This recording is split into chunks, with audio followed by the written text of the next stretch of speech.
सज्जनों, एक बार की बात है जब महाभारत का युद्ध चल रहा था और तभी अर्जुन ने अपने बाणों से भीष्म पितामह को घायल कर दिया और घायल होने के बाद भीष्म पितामह जी बाणों की सैया पर पड़े हुए थे।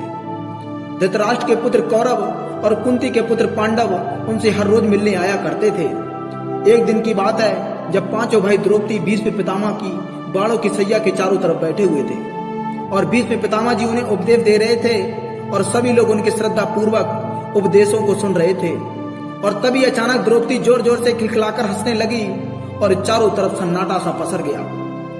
भीष्म पितामह द्रौपदी की हरकत देखकर बहुत आघात हो गए और उपदेश देना बंद कर दिया और पांचों पांडव भी द्रौपदी के इस व्यवहार से आश्चर्यचकित हो गए कि द्रौपदी इतनी जोर जोर से क्यों हंस रही है। थोड़ी देर बाद भीष्म पितामह बोले, पुत्री तुम एक अच्छे घराने सब भ्रांत कुल की बहू हो, क्या मैं तुम्हारी इस हंसी का कारण जान सकता हूँ? द्रौपदी बोली, हे भीष्म पितामह, आज हमें अन्याय के खिलाफ लड़ने का उपदेश दे रहे, लेकिन जब भरी सभा में मेरे कपड़े खींचे जा रहे थे, मुझे निर्वस्त्र करने की चेष्टा की जा रही थी, तब कहाँ चला गया था ये आपका उपदेश, बताइए भीष्म पितामह जी।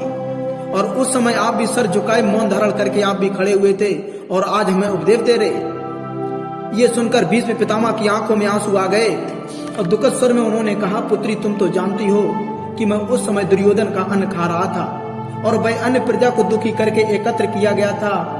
ऐसे अन्न को भोगने से मेरे संस्कार भी छीड़ पड़ गए थे और उस समय मेरी वाणी भी अवरुद्ध हो गई थी, लेकिन अब उस अन्न से बना लहू मेरे शरीर से निकल चुका है, बह चुका है। मेरे स्वाभाविक संस्कार मेरे वापस लौट आए हैं और स्वतः ही मेरे मुख से उपदेश निकल रहे हैं। बेटी, जो जैसा अन्न खाता है उसका मन वैसा ही हो जाता। सज्जनों, भीष्म पितामह जी ने सही कहा है कि जो जैसा भोग करता है उसके वैसे ही विचार आ जाते हैं।